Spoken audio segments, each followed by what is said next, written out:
Você está sintonizado no Agenda Econômica da TV Senado.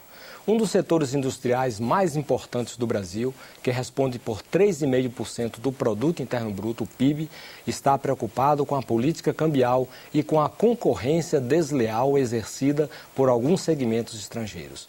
Estamos falando da indústria de eletroeletrônicos, dona de um faturamento de 124 bilhões de reais em 2010 e que nesse mesmo ano registrou um déficit na balança comercial de 27,3 bilhões de dólares. Para fazer uma análise deste setor no Brasil, o Agenda Econômica de hoje vai conversar com o presidente da Associação Brasileira da Indústria Elétrica e Eletrônica, ABINE, Humberto Barbato. Participa da entrevista o jornalista Davi Emerick. Doutor Humberto, muito obrigado pela sua presença nos estúdios da TV Senado. Muito obrigado, é um prazer estar aqui. Eu queria que a gente começasse a conversa, o senhor traçando um pouco um perfil sobre a missão e os objetivos e um pouco de história da ABINE, a associação a qual o senhor preside. A ABINE foi fundada em setembro de 1963, portanto ela está com 47, quase 48 anos. É uma entidade que tem como missão representar o setor eletroeletrônico no Brasil, representar as empresas de capital nacional e as empresas estrangeiras, de capital estrangeiro, sediadas no Brasil, com o objetivo de tornar o setor cada dia mais competitivo e facilitar a vida desse setor no Brasil, no sentido de colaborar com as autoridades, visando fazer com que a normalização desse setor possa vir a ser um fator de desenvolvimento e não um fator que venha a desestimular o investimento no Brasil. Tem limite de porte de empresa, empresa grande, empresa pequena, qualquer uma pode se filiar à ABINE? Não, qualquer empresa pode estar afiliada à ABINE. Nós temos desde pequenas empresas e microempresas até empresas enormes, do porte de uma Siemens, de uma NEC, de grandes empresas, tanto no setor elétrico, eletrônico, telecomunicações, etc. Quer dizer, a sede da entidade é em São Paulo e como é que vocês se organizam no resto do país? Nós temos a nossa sede em São Paulo. Nós também temos, junto com a ABINE, o Sindicato da Indústria de Aparelhos Elétricos e Eletrônicos de São Paulo. Então, nós estamos situados no prédio da própria Federação das Indústrias de São Paulo, da Fiesp, e temos vários escritórios da ABINE. Nós temos algumas regionais da ABINE no Rio Grande do Sul, no Paraná, em Minas Gerais, em Pernambuco, em Curitiba. E também temos um escritório em Brasília, que é um centro muito importante para nós, um centro de apoio muito importante. Agora, a sede, efetivamente, é em São Paulo, que é onde está, vamos dizer assim, a grande representação industrial brasileira. Só para quem está nos assistindo, quais são os segmentos que pegam? Por exemplo, fio elétrico está na ABINE, tomada está na ABINE, computador está na ABINE. Quais são os segmentos, vamos dizer, mais gerais que a ABINE abrange? Nós temos 8 áreas dentro do setor elétrico. Eu até agora há pouco respondia para um colega de vocês o seguinte: o que nos une é o fato de que todos os produtos estão ligados na tomada. Então, todos eles são produtos elétricos, de alguma maneira, eles funcionam a partir do fato de que a gente liga na tomada. Mas são equipamentos de automação industrial, são aqueles todos que fazem, por exemplo, uma fábrica funcionar com muitas coisas automaticamente. Ou uma plataforma da Petrobras poder funcionar de maneira adequada e automaticamente. Então, são equipamentos de automação industrial, são componentes eletrônicos, componentes que estão nas câmaras aqui da televisão, que estão nos microcomputadores, que estão nos telefones celulares. São equipamentos industriais como motores, geradores, todos esses equipamentos que nós temos na indústria que faz com que a indústria possa se movimentar.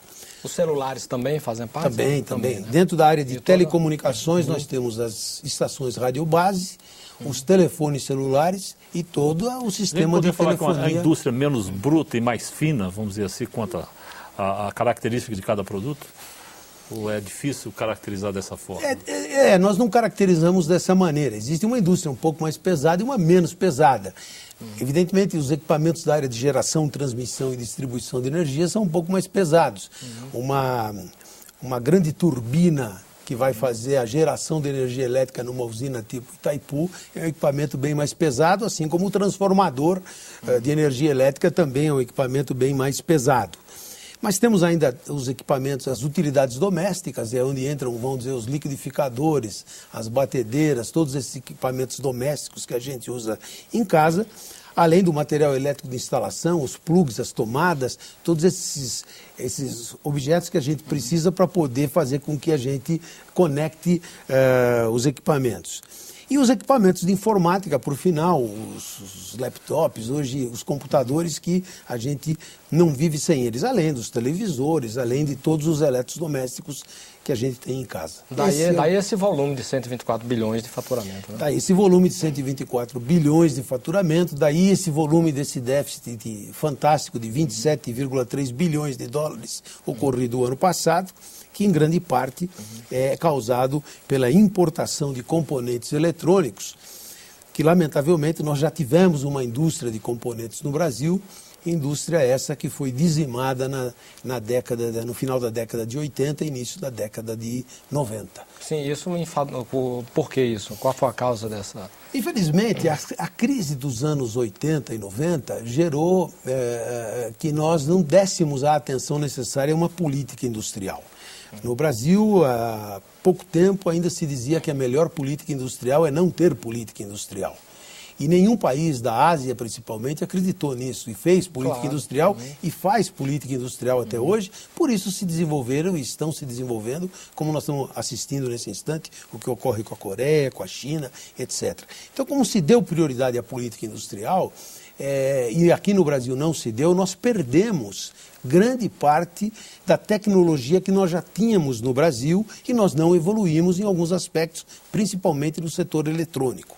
Felizmente não foi o que aconteceu no setor elétrico. O setor elétrico tem uma tecnologia madura, sofre nesse momento por outros aspectos, mas já tem toda uma tecnologia bem amadurecida e com isso, evidentemente, pôde se desenvolver.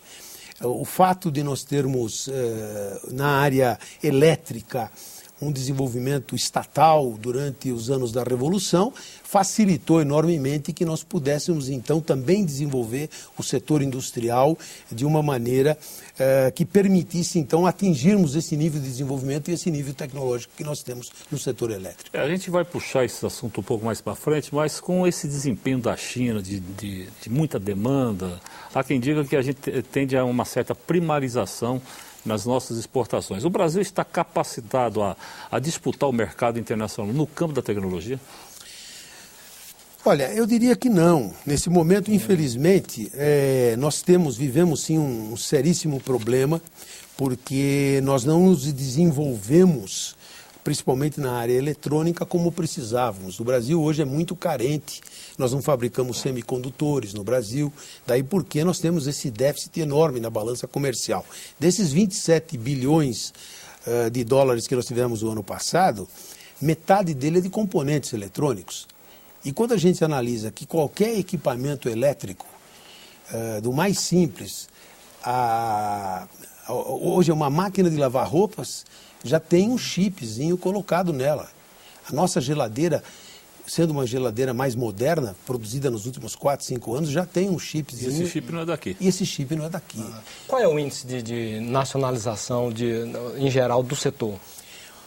Pode-se chegar a uma estimativa média? É muito difícil chegar porque varia muito de produto a produto. Você tem produtos com baixíssimo nível de nacionalização, produtos Mas que têm... qual é a zona crítica? Os produtos que estão na zona crítica? Produtos eletrônicos como computadores e tem um índice de nacionalização ao redor de 80%, o índice de produto importado ao redor de 80%. De produto importado. Produtos importados. Índice de nacionalização é de 20%. E produtos elétricos, normalmente a gente tinha 100% de índice de nacionalização e estamos perdendo esse índice de nacionalização em função do câmbio. Lamentavelmente, estamos tendo que deixar de ter a nacionalização como tínhamos no passado. Agora, a média do setor, nós nunca conseguimos ter essa média, porque na realidade são produtos tão diferentes. Agora, o problema é justamente esse, que nós temos uma eletronização dos produtos de tal ordem que é fundamental o Brasil ter essa produção local, Porque, nesse instante, as commodities estão com o preço muito elevado. E um grande produtor de commodities como é o Brasil está numa situação privilegiada. Mas a gente não sabe até quando essas commodities vão estar com esses preços. Uma ocasião nós fizemos uma brincadeira, um cálculo na BINE, e se nós tivéssemos que importar um laptop, nós teríamos que exportar 5 toneladas de carne para conseguir o mesmo volume de divisas para trazer um laptop. Então, veja, produtos... Que é a força do valor agregado. Exatamente, o que é a força do valor agregado. Portanto, é um problema muito sério fazer a opção por exportar só commodities. É muito sério. Esses produtos, como bens eletrônicos, são produtos que nós não podemos abrir mão de produzir no Brasil, porque senão nós vamos ficar extremamente vulneráveis e vamos ter problemas como tivemos na crise do petróleo na década de 70. Queria detalhar um pouquinho a questão do faturamento. O faturamento do setor eletroeletrônico em 2010 atingiu a marca de 124 bilhões, como já falamos, com um crescimento de 11% sobre o resultado de 2009. O que houve, por exemplo, com o setor de telecomunicações, que registrou queda de faturamento de 9%.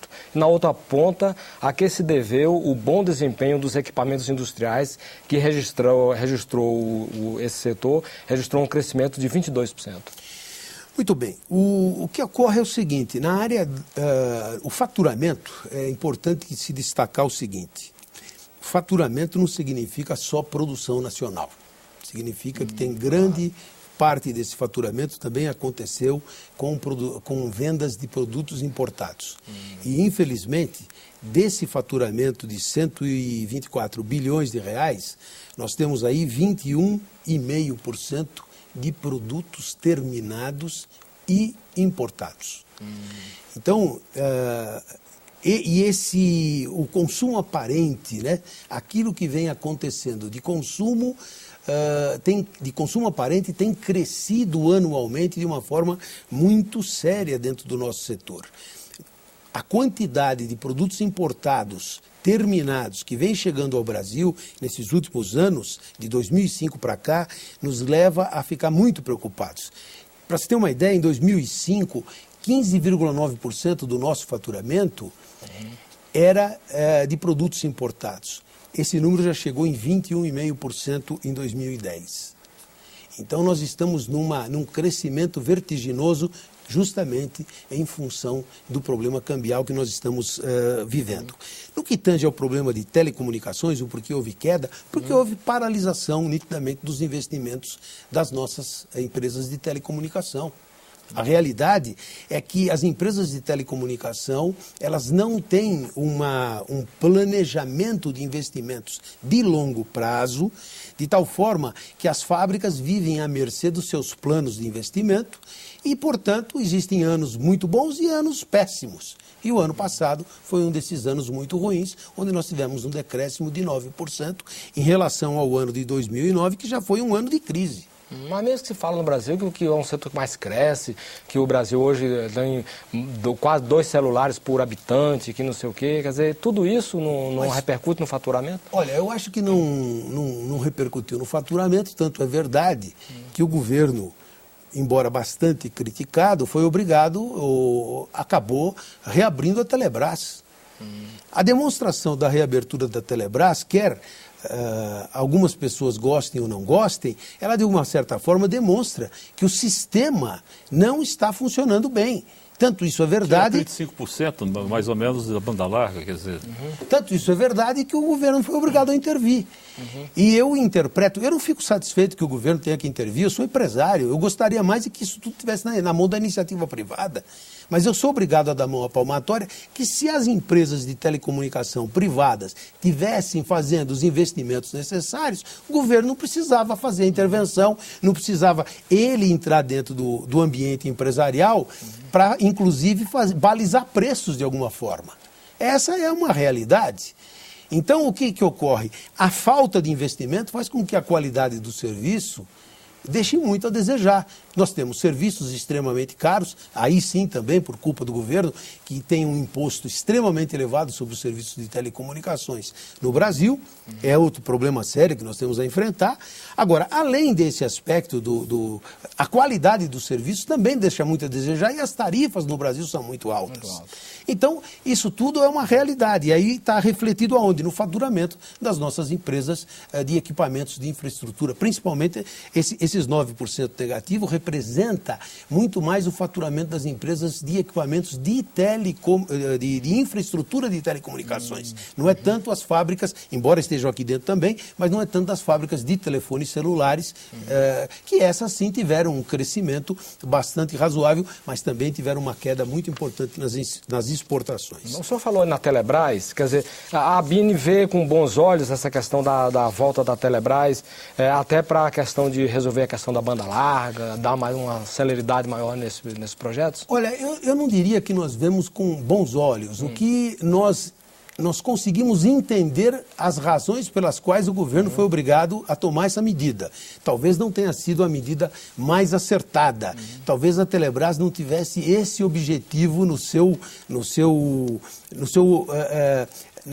a razão de ser da Telebrás não fosse essa. Mas eu sou obrigado a entender as razões que levaram a se tomar essa atitude, porque, como consumidor de serviço de telefonia, eu não estou satisfeito com o serviço que me é colocado à disposição. E essas empresas privadas teriam condições de resolver esse problema sem o governo imediatamente? Ou você acha que não tem? Eu acho que tem condições, sim. Eu acho que tem condições de resolver esse problema, até porque essas empresas em outros países do mundo prestam outra qualidade de serviço. Então não querem, né? Resolver realmente o problema, dar um investimento. É questão do investimento, né? Uma margem de lucro alto? Não, eu acho que o que falta é... Porque toda empresa quer mercado. Eu acho que o problema é, de uma certa maneira, me parece que falta o poder regulador aí, talvez agir de uma forma um pouco mais dura, para fazer com que essas empresas realmente atuem no mercado de uma forma mais forte. Falta talvez um pouco mais de competição. Porque não existe maneira para fazer as empresas trabalharem mais e de maneira mais forte do que quando tem concorrência. Com certeza. No próximo bloco nós vamos ver a questão do déficit da balança comercial do setor eletroeletrônico. Aguarde.